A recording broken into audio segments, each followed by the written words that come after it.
Bom dia. Eita, que bom dia fraco, pessoal. Bom dia. Bom dia. Né? Camisa é doido. O microfone desse cara para você mesmo.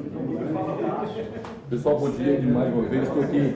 Hoje, assim, a gente tem hoje uma grande alegria, uma grande satisfação pessoal minha, inclusive, né, de ter um amigo querido. Muito obrigado. Aqui, Mineirinho, torcedor do Atlético, né? Eu fico brincando que ele torce Cruzeiro. Tá? Cruzeiro é torcida feminina, tá? Isso torce pro Cruzeiro como tem que ser. Campeão brasileiro. Campeão brasileiro? Quem foi campeão brasileiro em 2017? Em 1971. Então, assim, só para ficar claro, é uma alegria enorme do Instituto Milho Brasil ter o nosso editor aqui, né, a responsabilidade que ele tem do site, né, o Leandro está no site aí já há 10 anos com a gente, né, mais de 10 anos. 2007. Né, desde 2007, nesse trabalho de apresentar o Instituto, trazer as ideias liberais. Vários de vocês conheceram o Instituto pelo site. Hoje o Instituto quer e se pretende ser muito maior, né, mas se não fosse o site, se não fosse esse começo, o Instituto não teria o Summer School, não teria a conferência, não teria tudo aquilo que acontece no dia a dia do Instituto. Então, assim, o Leandro Roque é o responsável por isso. Eu confesso que, de todos os economistas do Brasil, o pessoal fala em Alexandre Schwarzman, né, em Marcos Lisboa, para mim, eu estou com o Leandro Roque. Não é assim o que eu me não. consulto, para quem eu tenho dúvida, aquele que eu leio, principalmente sobre o que ele mais domina, que é sobre a economia brasileira. Então, para mim, disparado, é o melhor economista do Brasil hoje em economia brasileira. Para mim, né, na minha opinião, valor subjetivo, certo? Na minha opinião, sobre a economia brasileira, não tem quem entenda tão bem quanto o Leandro. E vocês vão ter o privilégio, pela primeira vez no Summer School, de ter o Leandro Roque aqui. Vocês não sabem a alegria que nós do Conselho, eu, o Hélio, né, e o Hugo, estamos felizes em tê-lo aqui, né, para falar com a gente, participar desse evento com a turma de vocês. Parabéns por isso e obrigado por estar aqui com a gente. Eu que agradeço. Obrigado, Rodrigo, pela calorosa introdução. Muito bom dia a todos. Muito obrigado pela presença, pelo prestígio, né? Sexta-feira, início de fevereiro, calor. Em vez de vocês estarem numa praia, numa piscina, vocês estão vindo aqui me ouvir falar sobre a economia brasileira.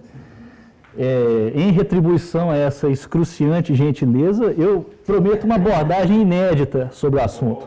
Né? Vamos falar de coisa boa aqui, esse negócio de politicamente incorreto, Estado de Direito, se é possível ter Estado de Direito sem Estado, Bitcoin, isso aí é chato. Vamos falar de recessão e depressão. E como ganhar dinheiro com isso, é possível. Esse tema, ele me foi dado, tá? Não fui eu que escolhi, ele me foi imposto compulsoriamente pelo Marinho. E eu devo confessar que, de início, eu não sabia muito o que falar de diferente daquilo que eu já vinha falando desde 2009. Quem acompanha o site há mais tempo sabe disso. Mas aí eu tive um insight. Embora eu já viesse falando sobre a economia brasileira desde 2009, por incrível que pareça, ainda havia uma abordagem sobre esse assunto que eu nunca tinha utilizado. E a grande ironia é que é exatamente essa abordagem, que é a que eu vou utilizar hoje aqui, é ela que eu uso diariamente. Diariamente eu recorro a alguns dados, alguns indicadores, né, econômicos para mensurar em que fase do ciclo econômico nós estamos, para então tentar prever o futuro. E aí, de posse desses dados, né, e amparado pela teoria austríaca, eu faço previsões, também investimentos, né, de acordo com esse meu julgamento. Eu nunca falei ou escrevi sobre isso, né? Então, essa metodologia que eu vou apresentar aqui agora, eu sigo ela diariamente, mas eu nunca falei ou escrevi sobre ela. Então, hoje, pela primeira vez, eu vou fazer aqui uma abordagem aplicada, austríaca, que eu uso diariamente, mas paradoxalmente, sobre a qual eu nunca escrevi. Então, essa é a motivação que eu ofereço para vocês. Vai ser uma abordagem inédita. E aí, ao final, né, munidos desse instrumental que eu vou passar aqui, eu imagino que vocês próprios estarão capacitados para, sozinhos, descobrir em que ponto do ciclo econômico está a economia brasileira. E aí, quem sabe, para os mais ousados, vocês podem até fazer investimentos de acordo. Né? E também vão poder concluir se a galinha pode virar, se a galinha pode virar águia. Então, olha só, ciclo econômico, por que é importante?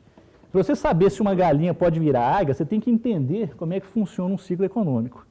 Ciclo econômico, na minha opinião, é o assunto mais fascinante de toda a economia, disparado. E não só é o mais fascinante, como também é o mais importante. Né? Por quê? O ciclo econômico é um fenômeno que tem a capacidade de acabar com todas as conquistas recentes de uma economia. Você tem lá, a economia passa 10 anos crescendo, parece que tudo vai bem, aí vem uma recessão profunda e anula todos os ganhos desse período do crescimento. Então, se você não respeitar as causas e as consequências de um ciclo econômico, ou pior ainda, se você tentar lutar contra elas, sua economia vai para o chão, com força. Vide, por exemplo, o caso do Brasil. Em 2016, a economia já havia recuado para o mesmo nível que estava em 2010. Esse aí é o gráfico da nossa renda per capita em dólares. Você vê que em 2016 ela voltou para o mesmo nível de 2008. Tá? Você vê que começa crescendo aqui em 2010, 11, 12, 13, 14 começa a cair, 15 afunda, 16 volta para o mesmo nível de 2008. Então, essa é a evolução da nossa renda per capita em dólar, ajustada pela paridade do poder de compra. Ou seja, em termos de poder de destruição, um ciclo econômico só perde para o socialismo. E um detalhe importante, a economia pode ser bastante livre, com pessoas empreendedoras, baixa burocracia, baixos impostos, etc.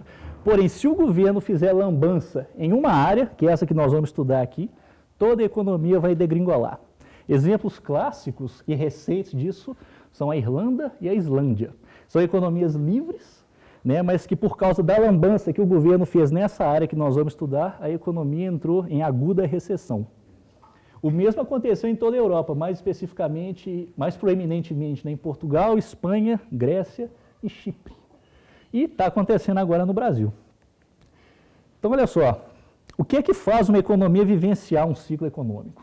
Você tem lá, em um dado momento, a economia parece estar indo muito bem, a renda está crescendo, o emprego está subindo, as indústrias estão se expandindo, contratando, os investimentos estão aumentando, o comércio e os serviços também estão empregando e estão se expandindo, lojas de todos os tipos estão se abrindo, restaurantes estão sempre cheios, com fila de espera, a população está consumindo a rodo, está tudo indo muito bem. Aí, de repente, o cenário vira, a economia entra em recessão, os investimentos se retraem, as pessoas param de consumir, o desemprego aumenta, as indústrias dão férias coletivas, depois demitem, várias outras quebram, lojas passam o ponto, há pontos comerciais vazios, sem locatários, você vê, aluga-se, ninguém vai. Por que que isso acontece? Para entender por que e como ocorrem esses ciclos, vamos então utilizar a lógica e a razão. Vamos fazer aqui uma dedução a priorística. Para começar, qual que é a variável que está presente em toda e qualquer transação econômica? Exato, é o dinheiro. O dinheiro representa a metade de toda e qualquer transação econômica feita. Tem um comprador demandando um bem, tem um vendedor fornecendo um bem, e essa transação é efetivada pelo dinheiro. Se você compra uma roupa, você recebe a roupa, em troca você dá dinheiro. Se você compra um carro, você recebe o carro, em troca você dá o dinheiro. Você compra a mão de obra de um encanador, de um eletricista, você recebe o serviço e em troca você dá o dinheiro. Ou seja, o dinheiro está presente em todas as transações econômicas. Ele representa a metade de cada uma dessa transação. O serviço, dinheiro. O bem, o dinheiro. Ele é a metade. Então, dado que o dinheiro está presente em todas as transações econômicas, a lógica nos diz que qualquer manipulação e alteração nessa variável, o dinheiro, vai afetar toda a economia. Então, em qualquer análise lógica de ciclo econômico, nós temos de ver o que está acontecendo com essa variável crucial, que é o dinheiro. Agora, para qual dinheiro que você vai olhar? Tem vários dinheiros. Tem um dinheiro que está na sua carteira, tem um dinheiro que está na sua poupança, tem um dinheiro que está num CDB, né, num depósito a prazo, tem um dinheiro que está num fundo DI, tem um dinheiro que está no fundo multimercado, tem um dinheiro que está em fundo cambial, tem um dinheiro que está em ações. Qual desse dinheiro que você vai olhar? Foi o Hélio que me ensinou essa. Eu achava que ele estava errado, mas agora eu vi que ele está certo. Isso foi lá atrás. Você tem que olhar para o dinheiro que está na conta corrente, nos depósitos à vista. Por quê? De novo, vamos utilizar a praxeologia. Se você põe dinheiro na poupança, por exemplo, ou num fundo de investimento, ou num CDB, você não está pensando em gastar todo esse dinheiro amanhã, ou no futuro próximo. Tá? Não é um dinheiro que você está pensando em gastar volumosamente daqui a 2 dias. Você quer deixá-lo ali rendendo juros. E esse dinheiro aplicado, que você aplica num CDB, num fundo, uma parte fica presa no mercado interbancário, servindo para operação compromissada, para compulsório com o Banco Central, para formar colchão de liquidez, para provisão contra calote, para índice de Basileia. Então, a parte que você aplica fica presa no interbancário e a outra parte é emprestada. e quando esse dinheiro que você depositou é emprestado, ele vai cair na conta corrente de alguém. Já o dinheiro que você já deixa na conta corrente é aquele dinheiro que você está pensando em gastar todo amanhã ou no futuro próximo. Ele é um dinheiro que não rende juros. Então, isso é na sua perspectiva. Agora, no caso de uma empresa, por exemplo, isso ainda é mais óbvio. Quando a empresa está com alguma reserva de caixa e não está pensando em gastar esse dinheiro, não está pensando em contratar ou expandir suas instalações, ela aplica esse dinheiro. Já quando a empresa está pensando em gastar esse dinheiro todo num futuro próximo, ela deixa o dinheiro na conta corrente. Tá? Ela está usando esse dinheiro como capital de giro. Ela está planejando gastar esse dinheiro num futuro próximo. Ela não está atrás de juros. Então, eu estou sendo repetitivo aqui, mas é para enfatizar, porque esse é um ponto crucial. Dinheiro na conta corrente é o dinheiro de liquidez imediata. É o dinheiro que as pessoas e empresas usam diariamente para consumir, para investir, para contratar mão de obra, para pagar salário. É o capital de giro, como eu disse. Agora, como é que surge esse dinheiro na conta corrente? Tem duas maneiras. Ou ele veio de um resgate, né? Você está aplicando um CDB ou na poupança, você resgata e vai para a conta corrente, ou ele vem da expansão do crédito. Né? Quando uma empresa pega empréstimo ou desconta uma duplicata no banco, esse dinheiro cai na conta corrente. E funciona ou como capital de giro ou como dinheiro a ser investido na expansão do negócio, na contratação de mão de obra. A mesma coisa vale para uma pessoa física que pega empréstimo, o dinheiro vai para a conta corrente dela. Então, dinheiro na conta corrente é o dinheiro que está prontamente disponível para as pessoas consumirem e para as empresas investirem, pagar fornecedor, repor estoque e contratar mão de obra. Aí, como se trata de uma aplicação que não recebe juros, o dinheiro em conta corrente representa aquele dinheiro que está sendo diretamente transacionado na economia. Tá? Então, indo para a prática, dado que o dinheiro que está na conta corrente determina o volume de gastos produtivos de uma economia, salários, investimentos na economia física, aquisição de máquinas, consumo, etc., é exatamente esse dinheiro que vai governar todas as flutuações da economia. Essa teoria, obviamente, não é minha, ela é generalizada na escola austríaca. O primeiro a apresentá-la foi, obviamente, o Mises, no seu livro A Teoria do Dinheiro e do Crédito. Eu estou só repassando a mensagem, tá? A teoria não é minha. Então, eu digo esta teoria agora. Se a quantidade de dinheiro nas contas correntes está aumentando, então o volume de gastos está crescendo e a economia está aquecida. Está tendo muito consumo e investimento. Igualmente, se a quantidade de dinheiro nas contas correntes está diminuindo, então o volume de gastos está desacelerando, a economia está arrefecendo, consumo e investimentos estão em queda e os empresários estão buscando refúgio na renda fixa. Então, isso é uma teoria, isso é uma afirmação a priorística e praxeológica. Agora, vamos ver na prática. Opa, já deu problema aqui. Ó. Aqui. Isso aqui é o gráfico, exatamente o gráfico da evolução da quantidade de dinheiro em conta corrente. Esse é o gráfico do próprio Banco Central. Eu tirei diretamente do site dele. Como ele está cheio de oscilações mensais, que são perfeitamente normais, né? Por exemplo, todo dezembro aqui você vê que tem um disparo, né, por causa das festas de fim de ano, do 13º, do comércio, etc. Então, vamos colocar esse gráfico na forma de média móvel de 12 meses, para suavizar as oscilações. Tá aí, ó. O gráfico é absolutamente o mesmo, mas na forma de média móvel. Estatística média móvel é um recurso muito utilizado para você identificar a tendência de um conjunto de dados em uma série temporal. A média móvel, a única coisa que ela faz é suavizar aqueles movimentos. Esses movimentos bruscos, eles ficam suavizados. Enfim, esse aqui é o gráfico da conta corrente, da evolução da quantidade de dinheiro nas contas correntes no Brasil desde 2000. Começando em 2000 aqui. Então, de novo, a teoria, quando a quantidade de dinheiro nas contas correntes está acelerando, significa que ou está havendo expansão do crédito, né, os bancos estão jogando dinheiro na economia, ou significa que as pessoas físicas e jurídicas estão saindo da renda fixa e indo para as contas correntes, para poder consumir mais, contratar mais e investir mais. Quando a quantidade de dinheiro está desacelerando, eu digo que está havendo as pessoas estão indo para a renda fixa, os empresários estão gastando menos, contratando menos, investindo menos. Então, tudo isso é uma questão de lógica. Agora, só de olhar para esse gráfico, eu posso exatamente estipular o que está acontecendo com a economia. Por exemplo, nesses pontos aqui. Tá? Só de olhar para esse gráfico, com essas desacelerações aqui, eu posso inferir que esses foram períodos de recessão. Então, teve aqui ó, uma em 2003, uma leve em 2005, uma em 2008, outra em 2012 e uma forte em 2014. Isso é teoria. Tá? Agora, igualmente, eu posso afirmar que aqui, nesses períodos em azul, está havendo uma expansão da economia. 2004, 2006, 2008, 2010, 2012. Isso é uma teoria. Então, vamos ver se está certo. Isso aqui é um gráfico do site Trending Economics, que mostra dados econômicos de todos os países do mundo. Recomendo, ele é crucial. Esse é o gráfico do PIB de um trimestre em relação ao trimestre imediatamente anterior. Então, começando aqui, ó, de 2002 a 2005, exatamente como previ aqui, teve uma recessão aqui. Aqui está a recessão. Primeiro trimestre de 2003, recessão e estagnação no segundo trimestre. Igualmente, o gráfico fala que aqui em 2004 deve ter havido um crescimento do PIB. Exatamente como comprova, o crescimento do PIB forte em 2004. Em 2005, prevê-se uma recessão, porque houve uma desaceleração da oferta monetária. Exatamente como imaginado, primeiro trimestre de 2005 estagnado e terceiro de recessão. Tá? Próximo, pulando aqui para de 2006 a 2008, prevê-se um crescimento forte da economia. Exatamente como ocorre aqui, ó, 2006 forte, 2007 forte, 2008 forte.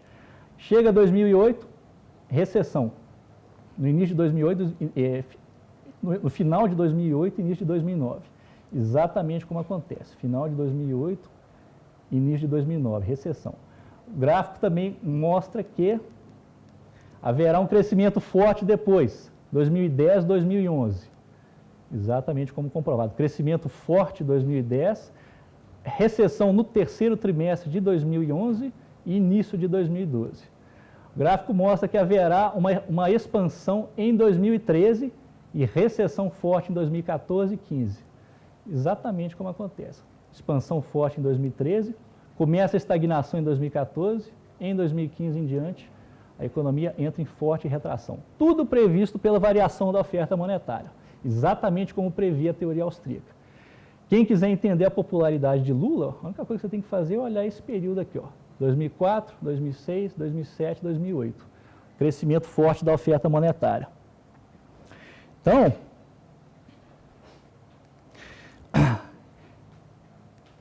essa aqui é o quadro geral da economia brasileira desde 2002 até 2017.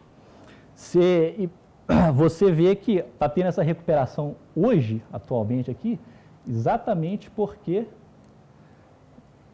a oferta monetária começou a se recuperar. Então, ela já está garantindo essa recuperação. Agora, no geral, se você pegar o comportamento da economia de 2002 até hoje, foram 63 trimestres, sendo que dos quais foram 16 trimestres de recessão e 4 de estagnação. Ou seja, diga. Está dizendo que é só, então, para crescer a economia, é só aumentar a massa monetária? Vamos chegar lá, você tá na frente. 63 trimestres. Hã? Não, tudo bem, eu gosto de desafio. 63 trimestres, 16 trimestres de recessão, 4 de estagnação. Ou seja, em 20 trimestres, né, de 63, um terço, nós ficamos ou encolhemos ou ficamos parados. E observe que o ponto crucial, de 2003 a 2008, que foi quando tivemos uma política econômica mais ortodoxa, né, tanto fiscal e monetária, o crescimento é mais estável. Em 2009, a gente adota a nova matriz econômica. De início, a economia cresce forte, como toda política heterodoxa. No início, ela cresce forte. Só que aí começam a aparecer os inevitáveis problemas estruturais, né? Inflação de preços, déficit fiscal, descontrole, problemas estruturais, cambiais e tudo.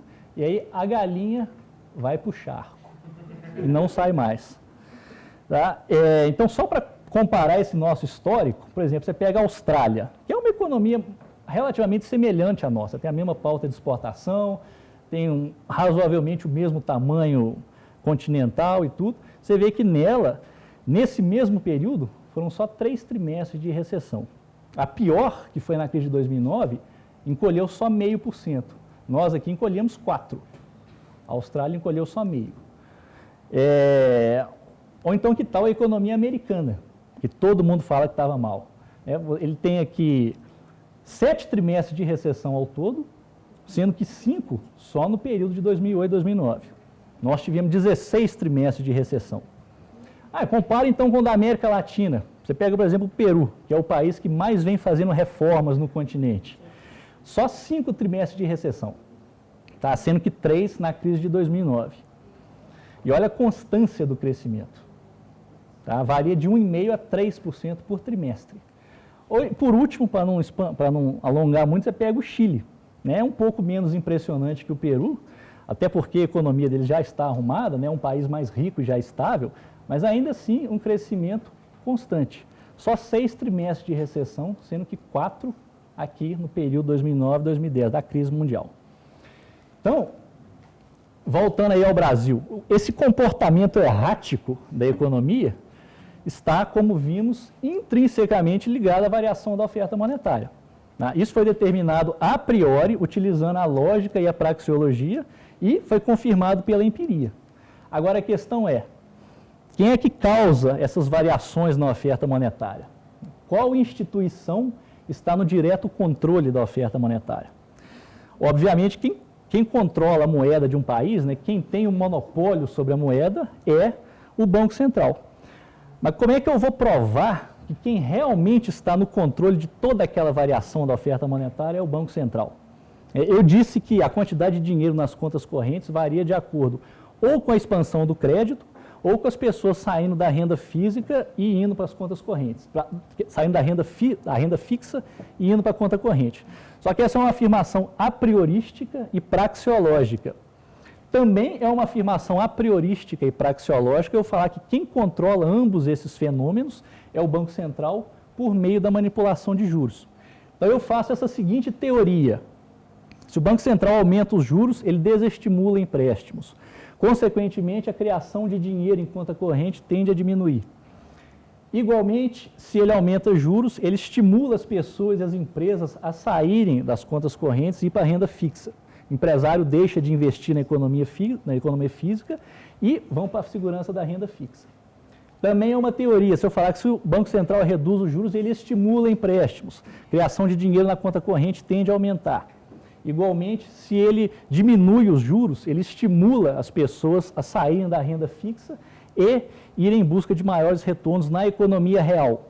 O empresário coloca dinheiro na conta corrente e vai gastar esse dinheiro para expandir seus negócios, para investir mais, para contratar mais. Então, essa é uma teoria.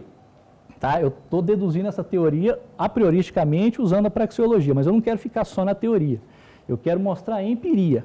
Eu quero mostrar que na prática, quando o Banco Central mexe nos juros, na Selic, ele mexe diretamente na oferta monetária. Então, sem mais delongas, aqui está o gráfico, cuja própria fonte é o Banco Central. A linha azul, vocês já viram, é a quantidade de dinheiro em conta corrente. A linha vermelha é a taxa Selic. Ambas estão na média móvel de 12 meses. Observe que a correlação é absolutamente perfeita. Quando a Selic sobe, a evolução da quantidade de dinheiro fica estagnada. Quando a Selic cai, a quantidade de dinheiro acelera. Quando a Selic sobe, desacelera. Quando cai, acelera. Linha vermelha, Selic. Quando ela sobe, a quantidade de dinheiro desacelera. Quando a Selic cai, a quantidade de dinheiro acelera. Selic sobe, cai. Selic cai, dinheiro sobe. Selic sobe, dinheiro cai. Selic cai, dinheiro volta a subir. Correlação é perfeita. Em economia, vocês dificilmente vão encontrar uma correlação tão perfeita como essa. Então, até agora nós já vimos duas coisas. Primeiro, a taxa Selic afeta diretamente a quantidade de dinheiro na economia, e a outra, alterações na quantidade de dinheiro na economia afetam diretamente o PIB. Logo, fica comprovado que a taxa Selic afeta diretamente toda a economia. Bom, isso aí, embora pareça ser um senso comum, né, porque quase todas as escolas de pensamento falam isso, as implicações dessa descoberta são muito mais profundas do que parece. Normalmente o pessoal fala que juro alto é uma coisa ruim, mas eles não fazem essa ligação causal realista, né? Eles não ligam juros à variação da oferta monetária. Eles não ligam oscilações na oferta monetária às oscilações da economia. Então, aqui, utilizando a praxeologia e o apriorismo, nós estabelecemos uma teoria, e essa teoria foi confirmada na prática. Agora, ok, isso aí, até agora, essa descoberta não parece ter sido tão especial assim, né? Então, para melhorar as coisas, vamos agora fazer uma abordagem mais distintamente austríaca, que é o que o Hélio estava exigindo. Então, nós vamos ver em detalhes como é que essas alterações nos juros e, consequentemente, na oferta monetária, afetam a economia. Nós vamos ver exatamente como é que variações na Selic e na quantidade de dinheiro, já vimos que são a mesma coisa, Selic e quantidade de dinheiro varia igualmente.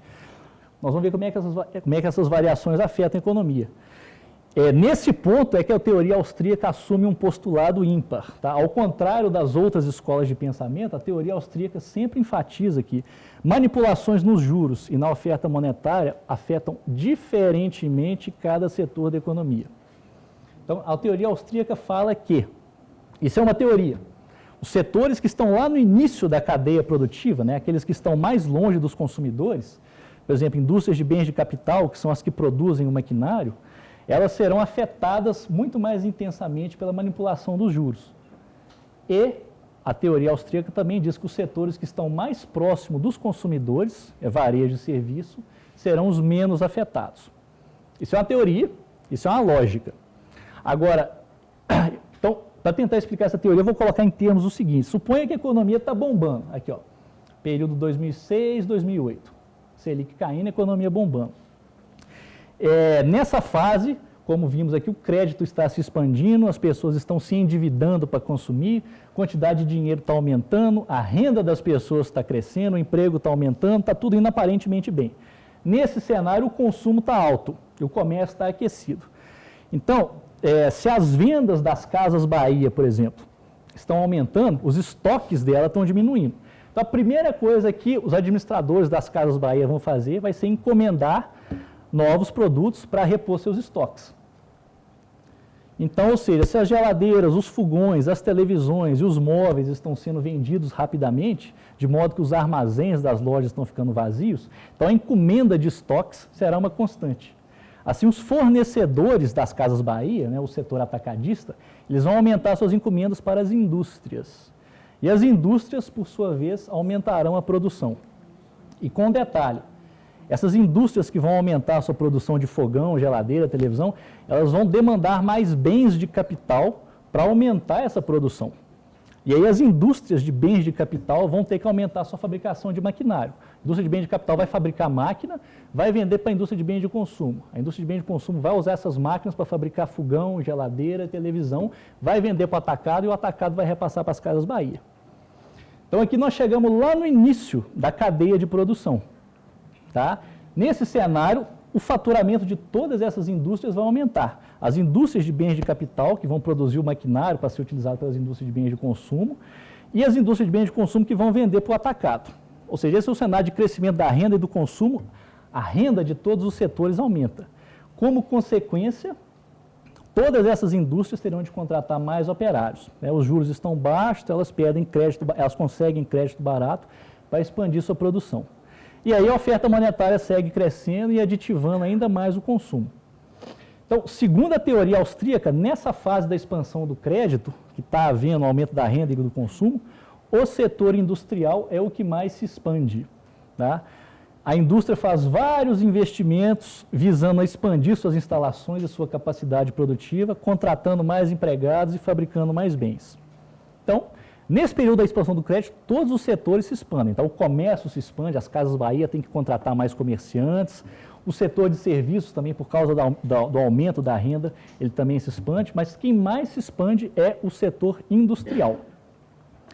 Então, está tudo indo bem, a renda crescendo, a indústria contratando, se expandindo, e como é que todo esse arranjo pujante é interrompido? Começa pela alta de preços. Como? Os salários e o consumo estão em alta, né, por causa majoritariamente do aumento da quantidade de dinheiro na economia e do volume de gastos. Quanto mais dinheiro na economia, maior o volume de gastos. Neste cenário, não há como impedir aumento de preço. O Banco Central, por meio dos bancos, está jogando dinheiro na economia, a renda está aumentando, está todo mundo gastando e consumindo, o desemprego está caindo porque está todo mundo contratando na indústria e no comércio, uma hora os preços começam a subir. E o que acontece quando os preços começam a subir? O Banco Central faz o que é o mandato dele, ele começa a subir a Selic. Aí o que acontece quando a Selic sobe? A quantidade de dinheiro começa a desacelerar, até estagnar. Então, consequentemente, renda e o consumo param de crescer. E aí tudo começa a se desfazer. Tudo isso é uma teoria, tá? Então, atente para esse detalhe. A renda estava aumentando por causa da expansão da oferta monetária. E estava havendo expansão da oferta monetária porque as pessoas, empresas, estavam pegando empréstimos, né? ou saindo da renda fixa e indo para a economia real. Então, assim que essa expansão do crédito acaba, a renda para de subir.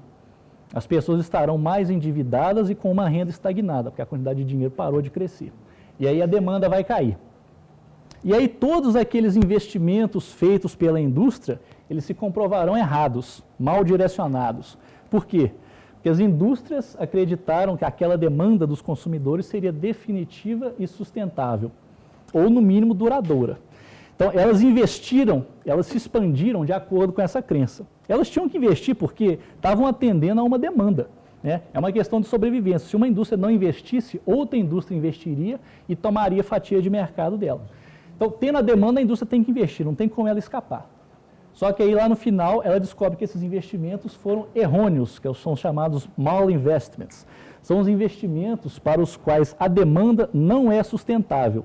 Porque essa demanda é baseada na manipulação dos juros e na expansão artificial do crédito, que é o endividamento. E aí o que acontece? As vendas nas Casas Bahia diminuem e os estoques se acumulam. Aí quando os estoques se acumulam, a primeira medida das Casas Bahia não vai ser demitir empregado, porque custo de demissão e o futuro custo de admissão é muito alto. Você tem que fazer o treinamento dos recém-contratados e tudo.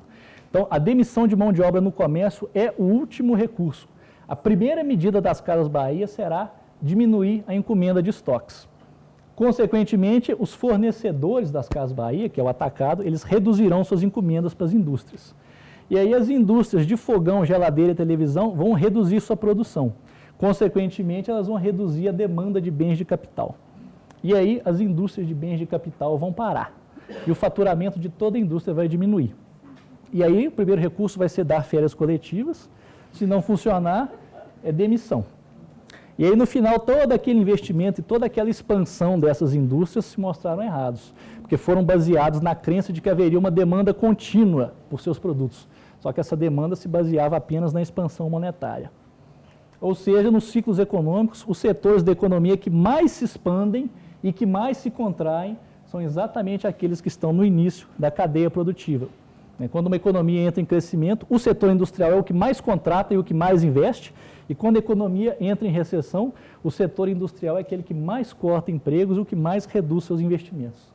Depois vem o atacado, depois o comércio. O setor de serviços tende a ser o que menos sofre. Bom, essa é a teoria, definida a prioristicamente. Vamos ver como é que funciona no Brasil. A linha vermelha é a Selic, a linha azul é a produção de bens de capital. São as indústrias que fabricam as máquinas que serão usadas pelas indústrias que vão fabricar televisão e fogão para as Casas Bahia. O setor de bens de capital é aquele que está lá no início da cadeia produtiva. A correlação, de novo, é perfeita. Selic cai, a produção aumenta. Selic sobe, a produção estagna. Selic cai, a produção aumenta. Selic sobe, produção cai. Selic cai, produção sobe. Selic sobe, produção cai. Selic cai, produção sobe. Selic sobe forte, produção... Selic sobe forte, produção cai forte. Selic volta a cair, produção volta a se recuperar. Diga. Repete aí pra gente filmar essa. Muito.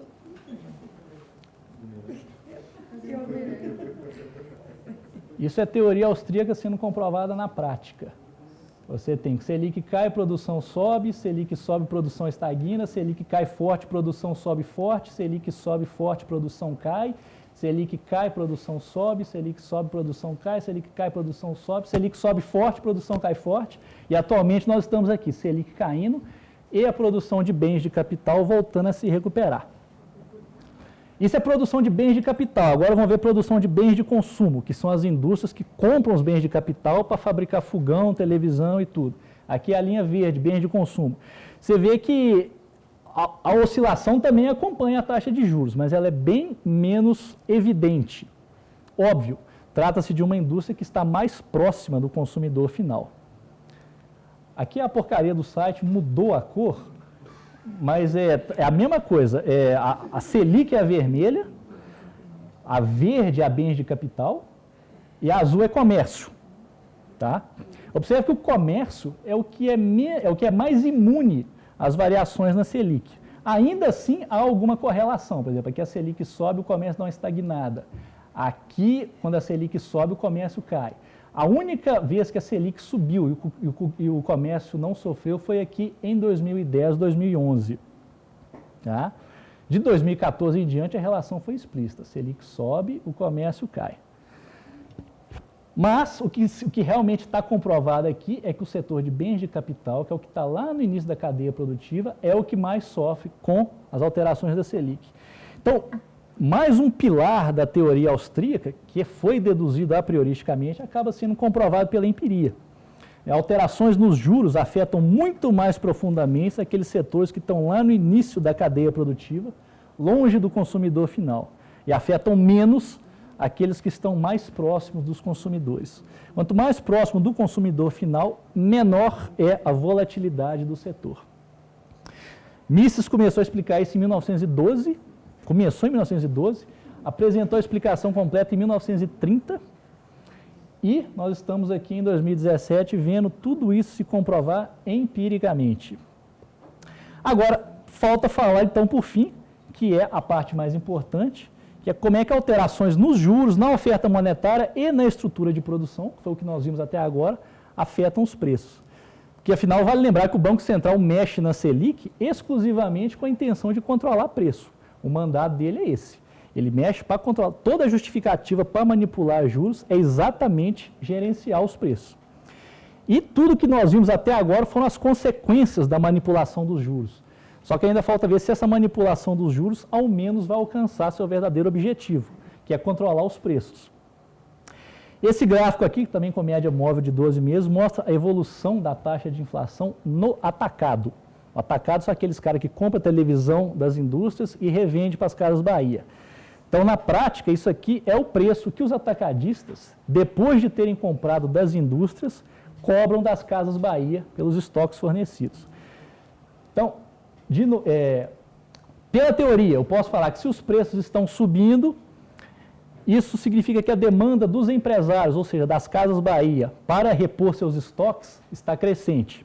É o que indica que a renda da população está em alta. Se os preços estão desacelerando, isso significa que a demanda dos empresários para repor seus estoques está em retração. É o que indica que a renda real da população está caindo. Não existe queda de preços no atacado se a economia está crescendo, tá? Se a economia está aquecida, por definição. Não tem como. Então, utilizando a lógica e tudo que já vimos até aqui, eu posso deduzir a prioristicamente que se os preços no atacado estão subindo, até porque a Selic está caindo, a oferta monetária está aumentando, a renda está subindo e o comércio está fazendo mais pedidos para repor o estoque. Igualmente, se os preços no atacado estão caindo, até porque a Selic está subindo, a oferta monetária está desacelerando, a renda está se estagnando e o comércio não está repondo estoques. Vamos ver na prática? Aqui a porcaria do site de novo mudou a cor, mas a Selic está de vermelho, o atacado está em azul, média móvel para 12 meses. As escalas estão diferentes, mas eu estou interessado aqui na correlação. Observe de novo que a correlação é total. Em 2002, ano em que Lula é eleito, o pessoal do comércio temia a volta da hiperinflação, então eles saíram antecipadamente, eles saíram reajustando seus preços. Como consequência, o Banco Central teve que elevar a Selic para 26,5% para segurar essa alta. E aí começa o ciclo. Depois, Selic sobe, atacado cai. Selic cai, atacado sobe. Selic sobe, atacado cai. Selic cai, atacado sobe. Selic sobe, atacado cai. Lembrando que as escalas estão diferentes. Selic cai, atacado sobe. Selic sobe, atacado cai. Selic cai, atacado sobe. Aqui você vai ver a primeira desconexão. que foi no período 2014-2015. A Selic começa a subir, o atacado cai, como era de se esperar, mas aí, de repente, o atacado volta a subir com força, mesmo com a Selic subindo. O que foi isso? Controle de preços do governo Dilma. Ela, nesse período aqui, combustíveis e tarifa de energia elétrica estavam congelados. Então, as indústrias estavam conseguindo segurar repasse de preço. Aí, os preços dos combustíveis e das tarifas foram liberados, aí houve a inevitável correção, os preços dispararam. Aí, a Selic teve que subir ainda mais para conter. Só que ela subiu tanto que, de repente, eles desabaram. Tá? Aqui também houve aquela desvalorização cambial, né, que o dólar foi de 2,40 para 4,20. E tudo isso, a Selic teve que subir a esse ponto para conter essa expansão dos preços e fazer com que eles desabassem. Ou seja, juros afetam diretamente os preços do setor atacadista. Tá, mas quem é que está preocupado com o atacado? Nós somos consumidores, né? A gente compra no varejo. E são os preços... E os preços do varejo são aqueles que o IBGE mensura por meio do IPCA. É o IPCA que o Banco Central monitora. O Banco Central mexe na Selic exclusivamente de olho no IPCA. Toda a justificativa para mexer na Selic está no IPCA. O que nos leva, então, para a derradeira pergunta. Afinal, aumentar a Selic funciona ou não para debelar a carestia? Então, nós já vimos que a Selic afeta a quantidade de dinheiro na economia, afeta o PIB, afeta a estrutura de produção da economia, afeta todo o setor industrial, afeta os preços no atacado e afeta o comércio, embora em menor escala. Só que a Selic é manipulada pelo Banco Central com a justificativa de que isso irá afetar os preços ao consumidor e não os preços ao produtor. Funciona? Bom, pela lógica a priorística, tem que funcionar. Se a Selic afeta a quantidade de dinheiro na economia, então isso de alguma forma tem que afetar os preços finais ao consumidor. Vamos ver? Linha azul Selic, linha vermelha IPCA. De novo, a correlação é direta. Só que atenção, o IPCA, ele embute vários preços que não estão sujeitos às leis de mercado, né? São aqueles preços administrados pelo governo. Combustíveis, energia elétrica, pedágio, gás de botijão, taxa de água, esgoto, plano de saúde, tarifa de celular, remédio, licenciamento, isso tudo é determinado pelo governo. Então, esses preços não tem como ser afetados pela Selic. Então, um gráfico melhor é colocar, o Banco Central mudou de novo a cor, é pegar os preços livres, ou seja, só aqueles que são determinados livremente pelo mercado. De novo, correlação é total. Começa lá em 2002, o pessoal aumentando os preços com a eleição de Lula. A gente viu que o pessoal do atacado disparou os preços, já prevendo uma hiperinflação. O comércio não tem segredo, ele vai junto.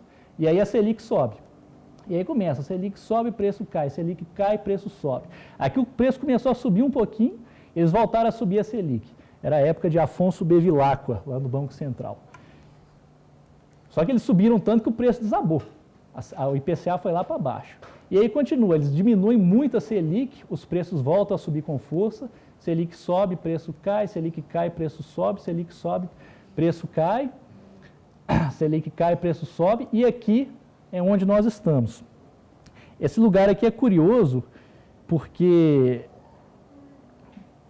isso aqui foi quando teve todo aquele debate sobre juros não funcionarem mais. Eles começaram a ter aquelas ideias esquisitas de dominância fiscal, falava que aumentar juros não adiantava mais nada, que o certo era reduzir juros, que se continuasse subindo o país enfrentaria uma carestia eterna e tal. André Lara Rezende falou isso.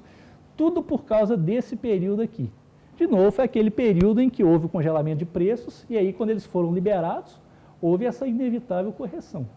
E essa correção foi até bem tímida. Aqui, ó, ela subiu um pouquinho, a Selic foi lá para cima e o preço desabou. Foi exatamente esse período aqui que começou a dar ideia àquelas teorias esdrúxulas, que não fazia sentido nenhum. Ou seja, a outra coisa, aqui o preço desabou exatamente porque a oferta monetária estava desabando. A oferta monetária desabou, os preços foram juntos. A oferta monetária desabou exatamente porque a Selic estava lá em cima. Por fim, gráfico, um dos gráficos mais reveladores de todos, que é esse aqui. A linha vermelha é o preço no atacado, a linha azul é o IPCA, preços livres. As escalas são diferentes, né? A coluna da esquerda é o atacado, a coluna da direita é o IPCA. O atacado varia com muito mais amplitude que o IPCA, mas eu estou interessado no seguinte, se você observar, a variação é praticamente idêntica. Só que quem varia primeiro são os preços no atacado. Depois, só depois, é que varia o IPCA. Isso é óbvio, o comércio faz as encomendas para o atacado e o atacado encomenda para as indústrias. Se os preços no atacado sobem, os do comércio vão subir, embora menos.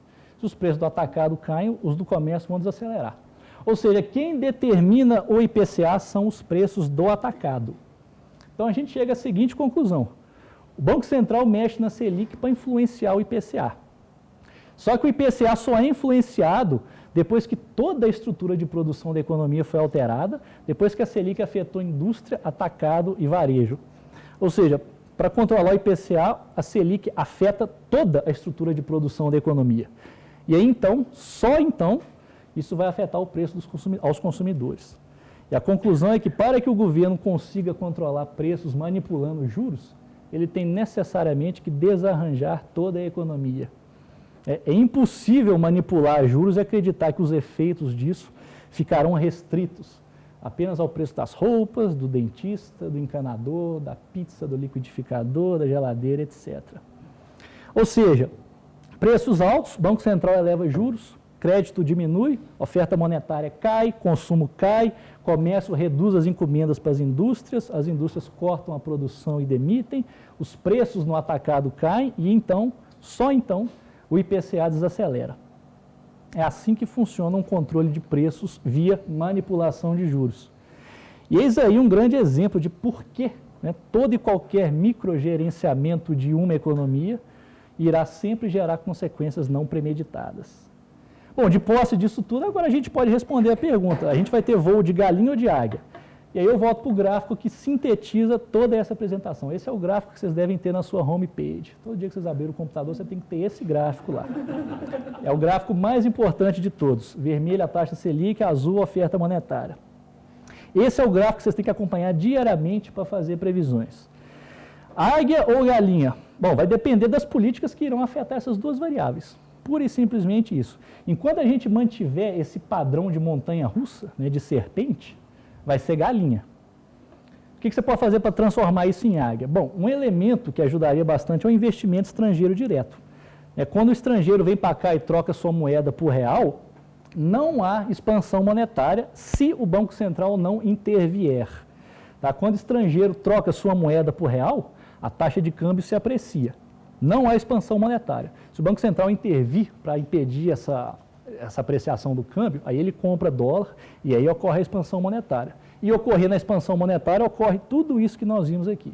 Então, o investimento estrangeiro direto é uma maneira de você fazer investimentos aumentarem e a economia crescer sem manipulação de juros e sem expansão monetária. Tá? Só que para que isso aconteça, o Banco Central tem que deixar que o câmbio se aprecie. E tem um adendo também, o investimento estrangeiro direto implica uma necessária redução nas tarifas de importação. Porque o estrangeiro que vem para cá, ele vai ter que importar insumos que a gente não produz aqui. E representa também uma inserção do país na economia mundial. Vai acontecer? Eu acho difícil. E o difícil não é nem o Banco Central se restringir e deixar o câmbio apreciar, não. O difícil é convencer os estrangeiros a virem para cá. Você não tem segurança institucional, você não tem segurança física, a carga tributária é alta, o código tributário é indecifrável, a gente não tem uma grande tradição de respeito à propriedade privada e a nossa cultura sempre foi de desconfiar do investidor estrangeiro. Então, como não haverá investimento estrangeiro direto em massa, vai sobrar apenas manipulação dos juros e expansão monetária. Porque como a nossa poupança interna sempre foi baixa, os investimentos ocorrem via redução artificial dos juros e expansão monetária. Outra coisa que ajudaria, a reforma da Previdência ajuda. A reforma da Previdência reduz os déficits do governo. E uma das causas da variação da oferta monetária são os déficits do governo. É quando o governo precisa se financiar e põe um grande volume de títulos à venda, isso afeta as taxas de juros de longo prazo. E isso, taxa de juros de longo prazo alta, desestimula investimento produtivo. Taxa de juros de longo prazo alta faz com que o empresário vá para a renda fixa. Esse aqui é o nosso déficit, o estado do nosso déficit orçamentário. que é a partir de 2014. Tá? Você vê que a coisa não é nada auspiciosa. Reduzir esse déficit aqui, no mínimo, traria alguma segurança quanto ao futuro das contas do governo, né? Com déficits menores, as chances de aumento de impostos no futuro são menores. Se você sabe que não vai haver aumento de imposto no futuro, isso estimula investimento produtivo. Déficit menor também faria com que as taxas de juros de longo prazo fossem menores, ou seja, consequentemente, os investimentos produtivos seriam mais factíveis. O teto de gastos aprovado, que eu acho que foi a melhor coisa, a maior conquista do governo Temer, se ele for efetivamente respeitado, dá para ajudar nesse processo de redução do déficit. E aí, dava para ser mais próximo de uma águia. Eu não creio que eles vão respeitar, não. Sempre tem algumas brechas jurídicas para escapar. Eu também poderia falar de reforma tributária, diminuição de imposto, corte efetivo de gasto, só que nada disso vai ocorrer. Então, eu não vou perder tempo com isso. Não vai. Infelizmente não. Agora, privatizações... Eu poderia falar de privatização, embora a gente esteja vivenciando um grande avanço em relação ao governo petista, não está havendo realmente privatização, né? Está havendo concessão. Só que o pior ainda, não está havendo nenhuma desestatização, que é o crucial. Tudo que o governo está vendendo, ele vai continuar no controle. E tem uma coisa pior ainda, você pega, por exemplo, essa questão da privatização da Eletrobras. Quem quer que assuma a empresa, além de pagar um preço alto, vai herdar uma dívida enorme. Né? Ou seja, não tem mágica. Se você paga caro para conseguir um ativo que já vai vir extremamente endividado, você vai ter que fazer caixa. E rápido. E aí a tendência é que haja aumento nas tarifas. E aí toda a população vai se voltar de novo contra as privatizações. É complicado. O problema está no modelo. Né? O Estado, como a gente sempre fala lá no IMB, o Estado não tem que vender. Ele tem que simplesmente sair de cena, abolir a ANEEL, o Ministério de Minas e Energia, liberar o mercado para a entrada de concorrentes estrangeiros e deixar a Eletrobras nas mãos de seus respectivos funcionários e acionistas e eles que se virem, eles que decidam. O que importa é o governo sair da gestão e liberar a concorrência estrangeira. Mas isso também é assunto para outra palestra, e também não vai acontecer. Então, prenda a respiração. Então, eu vou terminar com duas notas otimistas. A primeira é que, ao menos por hora, as pessoas estão quitando suas dívidas. Aqui, ó, em termos técnicos, elas estão se desalavancando. A linha vermelha mostra a evolução do endividamento das famílias em relação à renda anual delas. E a linha azul mostra isso também, só que excluindo o crédito habitacional. Ou seja, essa aqui é a dívida contando o endividamento para comprar casa, isso aqui é a dívida sem o endividamento para comprar casa. Nessa linha vermelha aqui estava em 46%, caiu para 42%. Parece pouco, mas não é. 42% é o mesmo nível que a gente estava em 2011. E quando você tira o crédito habitacional, a queda foi ainda maior, foi de 32% para 22,5%, mesmo nível que estava em 2007. Ou seja, o pessoal está desalavancando. Está desalavancando. Essa foi uma das causas daquela queda atual na oferta monetária. Pessoas estão quitando suas dívidas junto aos bancos. Quando elas quitam dívidas, o dinheiro some. Por outro lado, essa desalavancagem significa que haverá espaço no futuro para uma nova rodada de endividamento. Haverá mais expansão de crédito e mais consumo. Isso, no curto prazo, vai aditivar os números do PIB. E temporariamente vai beneficiar o eventual governante que estiver na presidência. A conferir. A outra e última nota, que é realmente muito boa, é que a expansão do crédito subsidiado feita pelos bancos estatais não só está sob controle, como também está em contração. Isso nunca tinha acontecido antes. Nessa a linha azul são os bancos privados, a linha vermelha são os bancos estatais, incluindo e principalmente o BNDES. Desde 2008, os bancos estatais foram um dos principais causadores daquela expansão monetária. Né? Como você sabe, o banco estatal não está sujeito a Selic, eles obedecem a ordens políticas, então eles emprestam dinheiro a juros bem baratos e, ao emprestar dinheiro, eles criam dinheiro. Ao expandir empréstimo, eles criam dinheiro nesse processo. E aí o Banco Central tem que elevar a Selic para um valor muito mais alto do que deveria, caso não existisse essa expansão dos bancos estatais. Ou seja, os bancos estatais agora estão contidos, tá? E isso significa que se eles continuarem assim, há uma grande chance de que a Selic permaneça baixa por um bom tempo, sem que haja explosão na oferta monetária.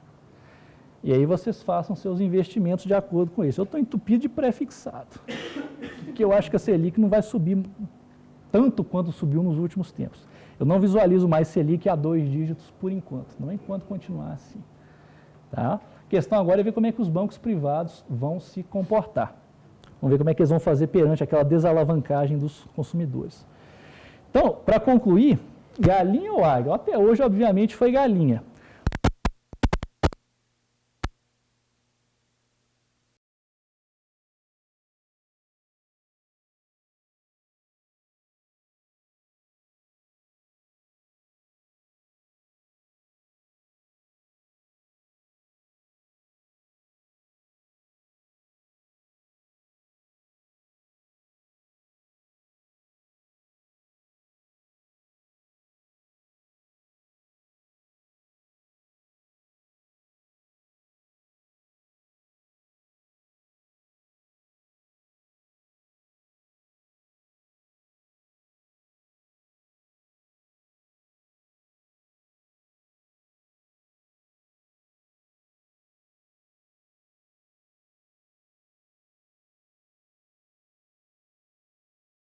Que é o mais importante da economia, deixar de ter esse formato de montanha-russa e de serpente.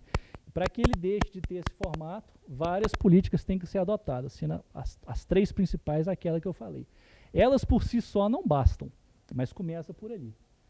E como já dizia o economista americano Steve Hanke, no final de tudo, money dominates. Quem domina a economia é o dinheiro.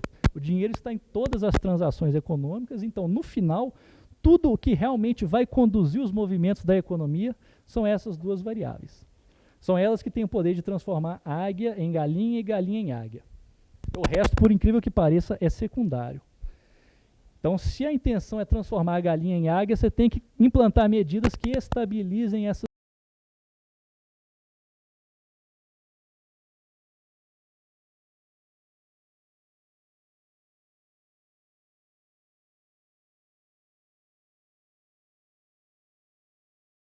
previsões. Aqui, ó, quando a oferta monetária estava caindo aqui, quem se entupiu de pré-fixado se deu muito bem, porque não havia como a inflação subir. E aqui ainda tem pré-fixado alto a um preço bom, porque a oferta monetária está contida. Não acredito em Selic a 2 dígitos num futuro próximo. Façam seus investimentos assim. Muito obrigado pela gentil atenção.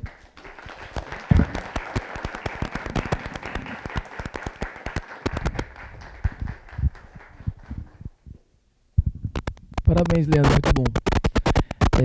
Dentro das soluções possíveis, mas não...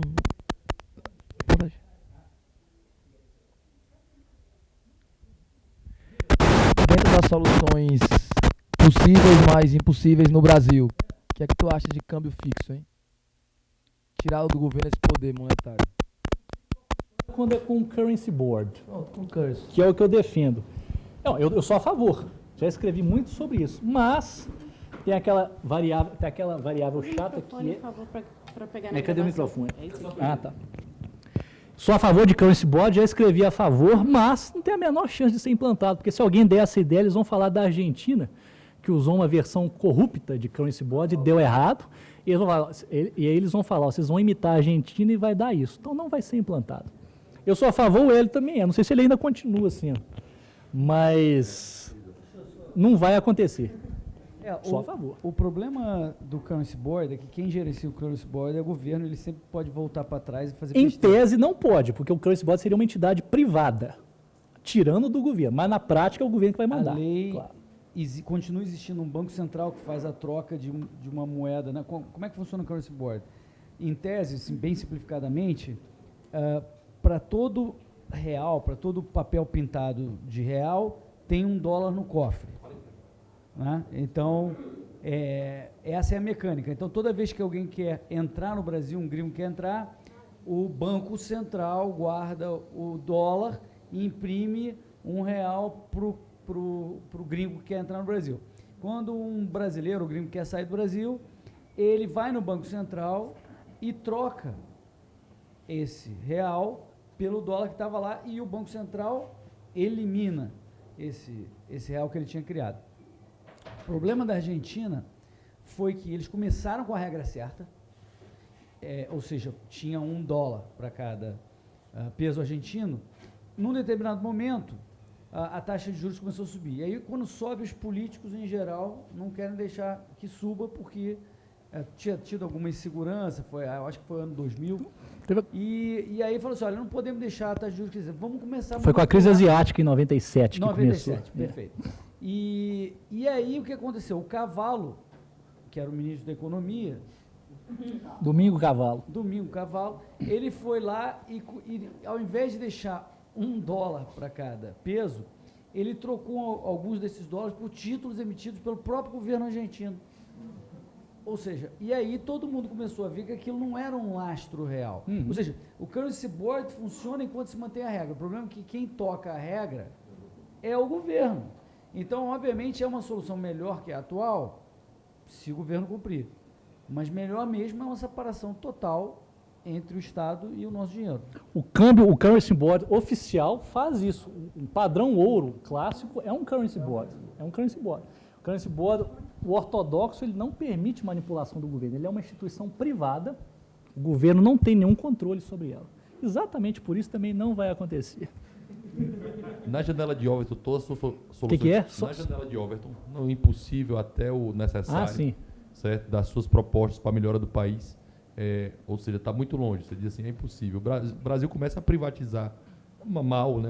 Vamos dizer que são Já péssimos. É um avanço, né? São péssimas privatizações, mas você tem concessões de aeroportos, de portos, né? Governos estaduais estão sendo obrigados a fazerem concessões. Não estão fazendo porque gostam, estão fazendo porque estão sendo obrigados, senão não vão receber repasse. Então, você começa a ver um movimento nesse sentido. Né? E, obviamente, isso acaba melhorando o próprio serviço que essas empresas prestavam antes. Claro. E a população começa a entender. Talvez a gente venda mal isso, mas a população começa a entender que é algum avanço. Né? A telefonia não é estatal, mas também não é toda privada, mas avançou. Eu não sei se vai entender como avanço, porque, como você falou, os governos estão fazendo por uma questão de necessidade e não de ideologia. Não. E quando você faz a coisa pela necessidade, a chance de você fazer lambança é alta. E a chance da população se voltar contra é alta também. Então é a faca de dois gumes. Então, por exemplo, tem o governo do Rio vai querer privatizar a SEDAI. SEDAI, né? SEDAI. Quem assumir vai assumir um ativo totalmente endividado. Ele não tem segredo, ele vai ter que fazer caixa. Como é que ele vai fazer caixa? Aumentando tarifa. E a população vai se voltar contra. Prevejo a mesma coisa com a Eletrobras. Então, assim, eu tento ser entusiasta, mas eu sou realista também. No curto prazo, o pessoal pode ficar contra. Tá. Aí a minha pergunta nessa tua percepção, tu que está lá acompanhando os comentários há 10 anos atrás, eu sei o quanto você acha importante os comentários, você acha que a opinião, pelo menos da bolha que a gente está, aumentou? Existe a possibilidade de mudança disso? Você está falando de mentalidade? De mentalidade e de tempo. Na sua opinião, vai ter algum momento em que politicamente essas ideias não serão o jeito, não serão nessa necessidade, começarão a ser por ideologia, ou seja, precisamos fazer isso? Por enquanto você acha que a gente vai chegar necessidade. Lá? Qual a figura pública que você vê falando sobre isso para levar o debate para as massas? Quem é que você vê na televisão falando da necessidade, digamos assim, ideológica da desestatização? Não tem ninguém, o cara só vai encontrar sobre isso na internet. Oi? E meritoriamente ele tentou. Ele não tinha preparo para isso, mas pelo menos ele teve a coragem de levar. O pessoal está falando que Bolsonaro vai levar esse ponto aos debates. Não. Pode ser. Hã? Não fala para a massa, não fala para a bolha. O Bolsonaro... não. Você está falando do Amoedo? Ah, tá. O Amoedo ele nem vai conseguir entrar nos debates, né? Não tem que ter um piso. Eu sou realista. Eu sou realista. Não quer entrar no debate, não é 5%. Não é 5 deputados federais. Ou senador. A regra é essa, não é o Estado Unidos. Ele não tem nenhum hoje, né? A emissora é obrigada a chamar. Isso é a lei. A lei obriga a partir de quanto? 5 deputados. 5? Congressistas. O novo não tem nenhum? Não tem nenhum, então não participa. A não ser que a emissora chame. Ah, tá. Mas Pode chamar. Mas o Amoedo é um cara de boa retórica, ele consegue passar a mensagem de uma maneira que a massa entenda. Não tem didática? Tá. Esse é o problema, porque no final, respondendo a sua pergunta, para haver essa mudança de mentalidade, vai ter que ter, no fundo, vai ter que ter uma figura carismática, proeminente, que se comunique com as massas, igual o Lula fazia para o outro lado. Infelizmente, se resume a isso. A gente tem a penetração na internet e tudo, mas ainda é um nicho muito pequeno. Começa com você lá no Ceará. Né? Você já está fazendo seu agito e tudo, você já vai tirar o Ciro Gomes da campanha. Né? Começa assim. Diga, por favor. Leandro, bom, primeiro um comentário, né, que preciso concordar com a teoria austríaca, dado a conjuntura de 2017, né, a começo da retomada da economia, realmente a indústria é algo que não... Saiu a notícia ontem, foi né? a que mais expandiu. Né? Então, a teoria assim, tá aí. a indústria é a última, né? Realmente é isso mesmo que fala a teoria. E o consumo também, muito sensível. Então, liberou lá, o presidente liberou lá o PIS, já voltou e foi muito rápido, né? Então, assim, preciso concordar. Quanto à pergunta, sobre as expectativas dos agentes, né? Então, assim, poderia o Banco Central ser uma instituição que daria essa credibilidade para os agentes confiarem mais? Porque a gente vive uma realidade que qualquer variável que se dá mal, tudo vai mal. Uhum. Né? Então, assim, seria o Banco Central ou não? Ou então, a burocratização do nosso país, ela é enorme, né? Então, teria algum meio, alguma coisa assim? Não, essa questão das expectativas, eu falei até na minha última conferência, ela existe. Se você, por exemplo, você põe um banco central em que o pessoal confia, os reajustes de preços tendem a ser menor. Ou maiores, depende. Quando era Tombini, todo mundo levava o preço para cima. Agora que é o Gold Fine, todo mundo põe para baixo. Só que isso funciona no curto prazo. No longo prazo é a oferta monetária. Você não escapa disso. Então, você põe a diretoria do Banco Central hoje, no próximo ano ela consegue ancorar expectativas. Esse é o termo que eles usam. Mas no longo prazo, o que vai determinar, você não tem como escapar disso, é oferta monetária. Então, em resumo, funciona no curto prazo, expectativa. No longo prazo é oferta monetária. Tá? Kiliano. Diga. Tá, bom dia. Bom dia. Você falou sobre bancos estatais, expansão do crédito e tal, e de ciclo. E aí, no nosso debate de ontem, o time que debateu com o meu falou que o Banco Central causa crise econômica. Sim. Que causa ciclo, perdão. Causa o ciclo. Mas no meu entendimento, o banco caramba, eu me confundi. O BNDES, falou que o BNDES causa ciclo econômico e no meu entendimento é o Banco Central que causa, o BNDES não. Ele só fornece um dinheiro que já está lá. Tá. Eu queria saber da tua visão aí. Originalmente, o BNDES se financiava via impostos, o FAT, recurso do FAT. Então, o governo arrecadava, repassava para o BNDES pegava esse dinheiro e emprestava.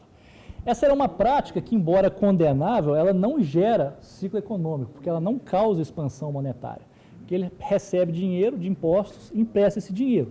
A juros baixos, você distorce a economia, mas ela não causa expansão monetária.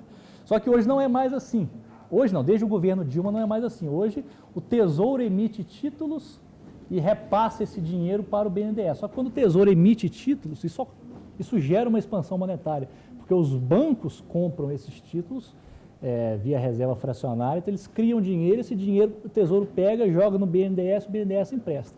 Então, o atual modelo do BNDES gera ciclo econômico, porque ele causa expansão monetária. O modelo anterior, ele causa privilégios, mas não necessariamente um ciclo econômico. Leandro, diga. Se o Banco Central não estivesse comprando o título do banco privado, para o Tesouro emitir, ele precisaria levantar, nossa, ele não estaria criando dinheiro. Cadê o microfone?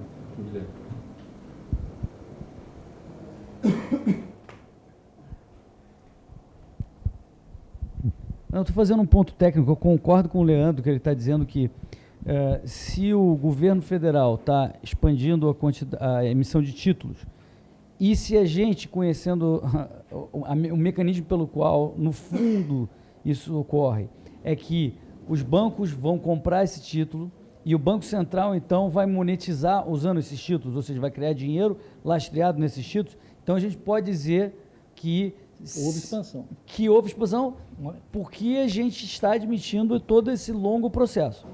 Mas, se a gente admitir que o Banco Central, por qualquer motivo, que está o Bevilacqua lá, ou sei lá quem, fala assim, não, eu não uso a minha mesa de open market, eu não imprimo mais dinheiro, eu não monetizo. Aí a Selic E o sobe. Tesouro, calma, mas o Tesouro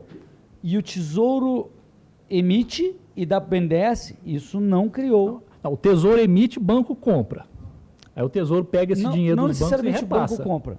Então Não- como é que vai ser? Ué, eu posso comprar no Tesouro Direto? Ah, tá, mas isso é uma fatia ínfima da Não, população. mas- Quem, ok. quem compra são os dealers primários. Ainda que seja o banco comprando. Tá. Se ele não conseguir repassar para o Banco Central para ser monetizado, O juro sobe, a Selic sobe. tudo bem, mas a minha pergunta é para responder a pergunta dele.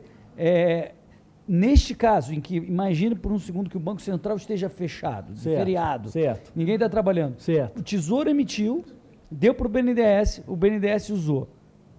Não houve nenhuma emissão monetária. A quantidade de dinheiro no interbancário diminuiu, a Selic aumentou. No que a Selic sobe, isso gera ciclo econômico, porque o pessoal vai para a renda fixa. Você não tem como escapar. Você não tem como escapar. Bom, não aí- tem. Depois a gente continua. Mas Porque, porque na minha esse jeito que opinião, você não falou, mudou a possível. quantidade de dinheiro na economia. Não houve expansão monetária, Isso. mas a Selic aumentou. No que a Selic sobe, o pessoal tira dinheiro da conta corrente e vai para a renda fixa, não faz investimento produtivo nem nada. Afeta. Não tem como você ter um aumento de juros neutro. Depois a gente inócuo. discute esse ponto. Olha que eu estou há 10 anos nesse ramo, hein?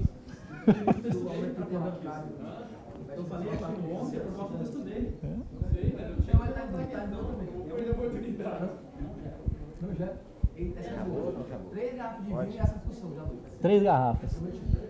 Leandro, Diga, doutor.